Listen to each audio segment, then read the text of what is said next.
Hello and welcome. For China Solved, I'm Andrew Hubert, and this is the China Negotiator. So you're in a trade war. Episode 34, Dare to Fizzle. The takeaway for this talk: the stage is set for a de-escalation of the trade war. Look for a quick, soundbite-friendly, headline-friendly win that makes markets happy, and then lets this whole public trade war mess kind of fizzle out.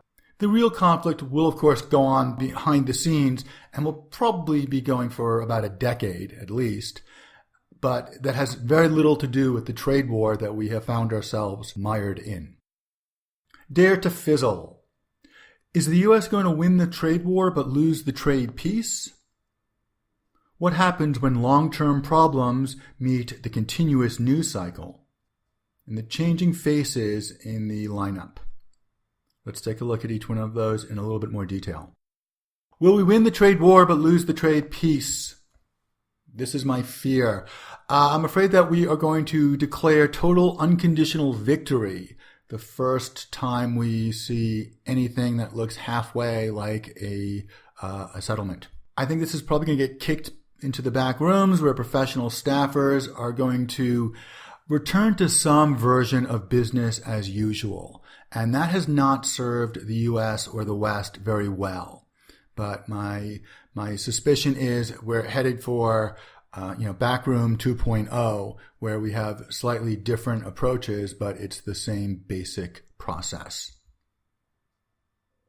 And the U.S. has tremendous capacity to ignore inconvenient news, and trade issues and economic issues involving China tend to be very inconvenient news. So look for this to get brushed under the carpet or behind the couch pretty quickly. Long-term problems versus the continuous news cycle. The Chinese have a negotiating technique I call the wear down, which is when they wear you down by making the same proposal over and over and over without acknowledging that anything has changed. And although this gets the counterparty very excited in a bad way, most people find it to be dull as toast. And that is the problem with waging a trade war by Twitter and in the headlines. It's got to be pretty exciting if you're going to hold people's interest. And this one just isn't.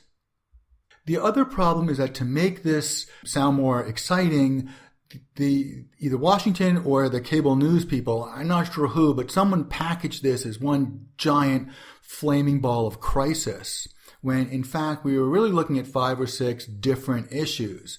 And when you smash all these issues together at once, it looks like an immediate crisis. But in fact, this is probably going to take a very long time to resolve, and it's going to be extremely dull and extremely painstaking. There's going to be a lot of technical contract type negotiation, and it's not very camera friendly. And the other big problem is that Washington tried to present this as about jobs for the Rust Belt, when in fact, once you look at it more closely, it's mostly about licensing rights for multinationals and the patents they hold. And that does not make for, that does not please the base. So there are some good indications that this might disappear from the headlines. I told you a few weeks ago that you'd be able to track progress and figure out the direction by the faces at the table. Now, ironically, this is a trick that we learned when we were watching China in the old days before there was news. But now we're applying the same tactics to analysis of the U.S. team. And this is the guy who may have disappeared. Peter Navarro was the very hawkish advisor, and he had been speaking very publicly about Wall Street interfering with with the White House and the negotiation. And he was sidelined, and I'm not the one who used that phrase. That was used by another White House representative. He was sidelined, and a lot of people have taken that as a major sign that the U.S. is ready to end the public part of this. Now, the other hawkish personality on the scene, the U.S. Trade Rep Robert Lighthizer, I hope I'm saying that right, he carries a lot more weight. He's a much more serious player, but even though he's saying things that Trump likes, he's got plans, and his plans are going to take 10 years. he's doing all the right things, but it's going to take a long time to put this into action, and it's going to be painful. And Trump doesn't like either of those things. He doesn't like things that take a long time, and he doesn't like sacrificing. So that brings Steven Mnuchin into focus. He's the Secretary of Treasury. So his real involvement here would have to do with currency issues. But he comes from Wall Street, and he's sort of the representative of Wall Street on the cabinet. And the more you see of him, the more likely there will be an agreement, and you have been seeing more of him. He is starting to get more face time, so you know there's a reason for that. Final word. The pundits and the analysts on TV are conflating or smashing together two different levels of conflict here. They're talking about systemic economic conflict on the one hand, the rise of China as an economic threat, and the battle for new technologies.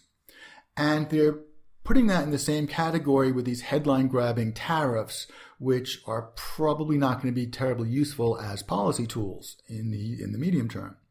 And that is causing people to think that there's an immediate panic when, in fact, there's really not.